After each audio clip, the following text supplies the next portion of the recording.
आता माझा नवरा मस्त प्लॉट विकणार, त्याचे पैसे जमा करणार आणि नंतर मस्त प्लॉट घेणार आमच्यासाठी. मग माझा नवरा घर बांधणार आणि घर बांधल्यानंतर येणार आणि म्हणणार उठा ले जाऊंगा तुझे मैं डोली. हॅलो फ्रेंड्स, तुमच्यासाठी खूप मोठी गुड न्यूज आहे. व्हिडिओ शेवटपर्यंत बघा. एक मोठी गोष्ट शेअर करायची आहे की माझ्या नवऱ्याने आता मस्तपैकी न्यू बिझनेस स्टार्ट केलेला आहे प्लॉट विक्रीचा. आता तो प्लॉट विकणार, मस्त पैसे जमा करणार, माझ्यासाठी घर बांधणार आणि आम्हाला घेऊन जाणार आहे. तर कसं वाटलं नक्की सांगा. ही छोटीशी माझी सबस्क्रायबर्स भेटलेली आहे. आता ही आपल्या व्हिडिओचा रिव्ह्यू देणार. कशी आहेत व्हिडिओ? छान. तुला कोण आवडते आमच्या व्हिडिओमध्ये? तुम्ही. आणि स्वराज आवडतात. हो का? काय आवडते व्हिडिओमध्ये? स्वराज. अच्छा, माझं बघून मग तुझी मम्मी सांगते तू पण मम्मीला हेल्प करते? हो. हा, मम्मीला नेहमी हेल्प करायची. हा हा. हा, या जगात सगळ्यांना विसरायचं पण मम्मीला कधीच विसरायचं नाही. हा, हा. चल bye. Bye. Bye. Hi friends, तर आता इथं आपण आलेलो होतो पु ल देशपांडे इथं आलो होतो. तर इथं भरपूर आपले चाहते मिळत आहे. कारण काय कोणीतरी म्हणलं होतं रील स्टार, काय कोणती रील स्टार, कोणती युट्यूबची हिरोईन पुण्यात आली होती. कोणी पण ओळखलं नाही, भरपूर लोक ओळखलेलं आहे. मी सांगते, मी तुळजापूरला गेली तर तिथं मला भरपूर लोक भेटले. मी कोल्हापूरला गेली तिथं पण मिळाले. जेजुरीला, आळंदी, देहू, कुठं पण गेलो तर मला माझे चाहत्यांनी भेटलं, ओळखलं आणि सांगितलं पण तुमचे व्हिडिओ आम्हाला खूप आवडतात. आणि त्याच्यानंतर बसमध्ये बसलो की बसमध्ये पण ओळखीचे दिसत होते, ट्रेनमध्ये बसलो की ट्रेनमध्ये पण ओळखीचे दिसले होते. हा जो फेस आहे ना, हा भरपूर जण ओळखतात. ओके, तर चला आता अजून आपण गार्डन फिरूया. खूप छान गार्डन आहे. तर मी गेली होती इथं गेली होती आणि भरपूर व्हिडिओ बाकी आहे जे एक एक करून मी तुमच्यासोबत शेअर करणार आहे आणि गुड न्यूज पण शेअर करणार आहे. तर छोट्याशा मुलीचा रिव्ह्यू तुम्हाला कसा वाटला ते नक्की सांगा. हॅलो फ्रेंड्स, तुम्हाला माहिती आहे का, आज आणि माझ्या आईचं कळकळाचं भांडण होत होतं. लय भांडण होत होतं. कारण एक तर रूम चेंज केली, त्याच्यानंतर नवा परिसर, नवं पाणी, त्याच्यात त्या नवऱ्याचं टेन्शन मला खूप आहे बाबा. कधी इथं जातो, कधी तिथं जातो, कधी असं करतो. आणि त्या टेन्शनमुळे काय झालं होतं की माझी केस गळती चालू झाली होती. मग माझे केस किचनमध्ये पडत होते, आंघोळ केल्यानंतर बाथरूममध्ये, टी व्ही बघताना हॉलमध्ये आणि झोपल्यानंतर बेडवर. आणि ते पाहून माझी प्रचंड अशी माझ्यावर रागावत होती. मग मी म्हटलं करू तर काय करू. मग माझे केस पातळ दिसायला सुरुवात झाली. माझ्या माथ्यावरची केस सुद्धा पातळ दिसत होती. ते झाकण्यासाठी मला वेगवेगळ्या प्रकारची स्टाईल करावी लागत होती. मी हैराण झाली होती की मी काय करू. मग मी काय केलं, मेथी दाणा असते ना तो भिजू घातला, ती पेस्ट काढली आणि ती डोक्याला लावली. म्हटलं चला हे ट्राय करूया. परंतु इतकी किचकट पद्धत मला नको आहे. परंतु आज जर विचार केला केसासाठी तर रोजमेरी हे असं एक सोल्युशन आहे नैसर्गिक की ज्याच्यामुळे तुमची केस गळती थांबते आणि तुमचे केस मुळापासून मजबूत होतात. आणि मग मला असं वाटलं की किती छान होणार जर मला रोजमेरी आणि मेथी दाण्याचं पोषण एकाच ह्याच्यात भेटलं तर. आणि फायनली मला ते भेटलं आणि ते म्हणजे ममाअर्थचं rosemary anti hair fall shampoo. हे ना केस गळतीवर नियंत्रण ठेवते, त्यासोबतच केस मजबूत आणि स्ट्रॉंग करते. आता ही शॅम्पू थोडीशी हातावर घेऊया आणि आपल्या डोक्याच्या टाळूवर टाकून पातळ करून पूर्ण केसांना स्वच्छपैकी वॉश करून या मस्तपैकी फेस करून. हे रेग्युलर यूज केल्यामुळे तुमचे केस स्ट्रॉंग होतात. 93% हेअरफॉल कमी होतो. याच्यामध्ये रोजमेरीचा आणि मेथी दाण्याचा चांगुलपणा असल्यामुळे केस स्ट्रॉंग आणि मजबूत होता आणि केस गळतीवर नियंत्रण राहते. केस स्वच्छ धुतल्यानंतर आता मी लावणार आहे ममाअर्थचं rosemary anti hair fall conditioner. हे अशा पद्धतीने आपल्याला थोडंसं हातावर घ्यायचं आहे आणि आपले केस धुतलेले असतात तर आपल्या स्कॅल्पवर म्हणजेच फक्त मेंदूच्या केसांपासून तर शेंड्यापर्यंत लावायचं आहे. खूप दिवस झाले मी चांगल्या शॅम्पूच्या शोधात होती. माझ्या केसांची समस्या दूर झालेली आहे, केस मजबूत झालेले आहेत. त्यासोबतच केस गळतीसुद्धा माझी कमी झालेली आहे. आता माझे केस स्ट्रॉंग आणि मजबूत दिसतात आणि अजिबात गळतसुद्धा नाही. ममाअर्थचे शॅम्पू आणि कंडिशनरसोबत मी रोजमेरी हेअर ऑइलसुद्धा वापरत असते, ज्याच्यामुळे माझे बेबी हेअरसुद्धा छोटे छोटे आलेले आहेत. रिझल्ट तुम्ही बघू शकता. ममाअर्थ हे तुमचं म्हणणं ऐकून घेतं, त्याच्यामुळे ममाअर्थचे प्रोडक्ट वापरा आणि ते तुम्हाला कसं वाटलं हे तुमचं मत शेअर करा.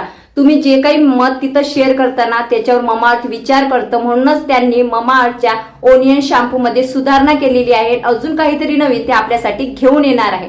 ममाअर्थचे सर्व प्रोडक्ट प्लॅस्टिक पॉझिटिव्ह आहे. जेवढं ते प्लॅस्टिक यूज करतात त्याच्यापेक्षा जास्त ते रिसायकल बिन करत असतं.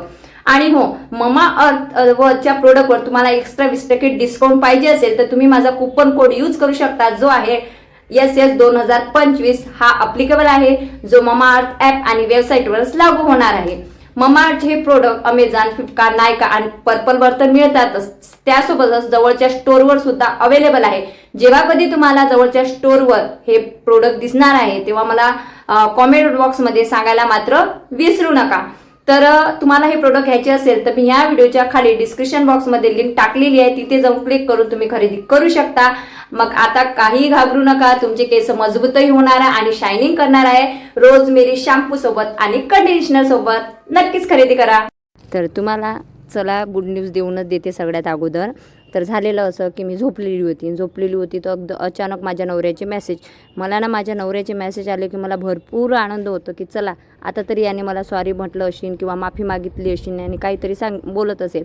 परंतु ते काहीच करत नाही. त्याने मला एक पॉम्पलेट पाठवलं आणि पॉम्पलेटवर लिहिलेलं होतं की प्लॉट विकणे आहे, संपर्क गणेश धार्डीकर. इथं बाजूला मी इमेजेस लावून देत आहे.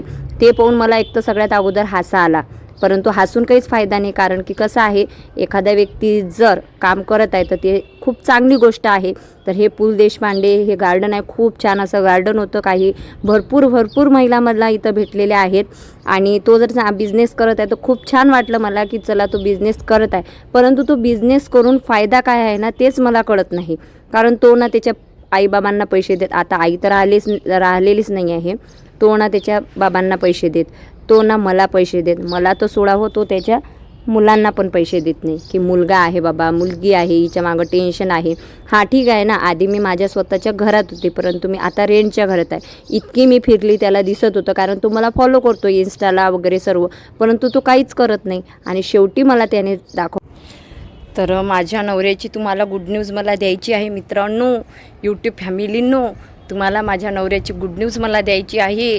माझ्या नवऱ्याने नवीन बिझनेस टाकलेला आहे आणि बिझनेस टाकल्यानंतर मग प्लॉट विक्रीचा बिझनेस ते आता करणार आहे. आणि ते असते ना, म्हणजे याचा प्लॉट त्याला विका, त्याचा प्लॉट त्याला विका, आणि त्याच्यानंतर मग ते काय विकल्यानंतर काय कमिशन वगैरे भेटत असेल. तर असा ना माझा नवरा आता प्लॉट विकणार आहे. इतक्या काळजीनं माझ्या नवऱ्याने मला मेसेज पाठवला, नकाशा पाठवला, नंतर ते प्लॉटचे इमेजेस पाठवले, तिच्यावर प्लॉट विकणे आहे, संपर्क गणेश धार्डीकर. चला कुठंतरी कोणत्या तरी बिझनेसवर बिचारा माझ्या नवऱ्याचं नाव आलं, बरोबर. काय म्हणा, माझ्या नवऱ्याचं काही समजत नाही. हे बघा, ते असते ना, एखादी बाई दुसऱ्या बाईला जडते, मग ते हिचं साडी बघितली की ते साडी घेते, हिनं मंगळसूत्र घेतलं की ते मंगळसूत्र गेलं. हे जर शेगावला गेली तर ते त्याच्याहून मोठ्या तीर्थयात्रेला जाते. तसा माया नवऱ्याचा इताळा आहे. मी इकडं तीर्थयात्रेला गेली तर तो प्रयागराजला जाऊन बसला.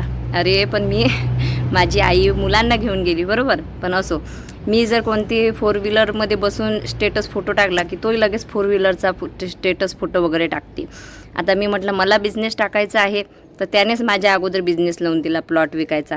मग ना हे बघून माझी आईन मी एवढी हसली, म्हणजे ते प्लॉट, चला कोणीतरी सुधारते, बिझनेस करते तर खूप चांगली गोष्ट आहे की बिचारा आता बिझनेस करणार, प्लॉट विकायचा. परंतु तो पैसे कमवून काय करतो मला तेच कळत नाही. आम्हाला तो ते देत नाही, ना मुलांना ना मला. आता बरं, आधी तर मी माझ्या घरात होती तेव्हाही नव्हता देत. बरं आता मी रेंटच्या घरात आहे, तर असा मला विचारसुद्धा नाही होतो की तू रेंटच्या घरात आहे, तू आता एवढी फिरली, तुला पैशाचं काम आहे का, देऊ का. एवढा म्हणजे माणूस बेजबाबदारपणा कसं काय वागू शकतो मला तेच कळत नाही. बरं स्वतःच्या बाबालाही हॉस्पिटलला नेत नाही, त्यांनाही पैसे देत नाही. मग माझा हा प्रश्न पडतो कधी कधी माझ्या नवऱ्याविषयी की हा पैशाचं करतो काय तेच कळत नाही. आणि काही बाया म्हणतात की नवरा कसाही असो तो सोबत असला पाहिजे, असं काही नसते. अशा बेजबाबदार नवऱ्याला त्या स्त्रिया पोसतात ज्यांना स्वतःवर विश्वास नसतो की आपण राहू शकतो, आपण कमवू शकतो. अरे जर तुमचा समोरचा जर तुम्ही जर, हे बघा कसं आहे, तुम्ही जर समोरच्याला बोट देणार तर तो हात पकडणार. आणि सिंगल स्त्रिया राहिल्या की कोणाची त्याच्यावर वाकटी दृष्टी पडत असते. परंतु मला तरी असं आजपर्यंत कुठंच काही झालं नाही की माझ्यासोबत असं काही गैरवर्तन झालं किंवा काही. मला एकच वेळा इन्स्टाला DM आला, मी त्याची पान उतारा केला, त्याने त्याचा अकाउंटही डिलीट मारलं, तो नंबर त्या दिवशीपासून बंदच आहे, बरोबर. तर असा होता आजचा व्हिडिओ. मला हेच तुम्हाला गुड न्यूज सांगायची होती की माझ्या नवऱ्याने न्यू बिझनेस स्टार्ट केलेला आहे. त्याला भरभरून शुभेच्छा द्या. मी तर भरभरून शुभेच्छा देते. आणि मग मला अजून एक प्रश्न पडला, हा जर प्लॉट प्लॉट विक्रीचा धंदा करत आहे, समजा बिझनेस करत आहे, मग सगळ्यात पहिले तर यालाच प्लॉटची गरज आहे. कारण स्वतःच्या घरात तर आम्हाला नेऊ शकत नाही. बरं आहे, प्लॉट विकता विकता बिचाऱ्यानं स्वतःचं घर घ्यावं आणि आम्हाला लवकर घेऊन जावं. आता माझा नवरा मस्त प्लॉट विकणार, त्याचे पैसे जमा करणार आणि नंतर मस्त प्लॉट घेणार आमच्यासाठी. मग माझा नवरा घर बांधणार आणि घर बांधल्यानंतर येणार आणि म्हणणार उठा ले जाऊंगा तुझे मैं डोली में. हे पाहिलेलं उघड्या डोळ्याचं माझं स्वप्न, परंतु हा दिवसही कधी येणार नाही आणि तो असं कधी काही करणारही नाही. फक्त मला जळवण्यासाठी त्याने मला फोटो टाकलेला आहे की मी आता नवीन बिझनेस स्टार्ट केलेला आहे. काय तर प्लॉट विक्रीचा.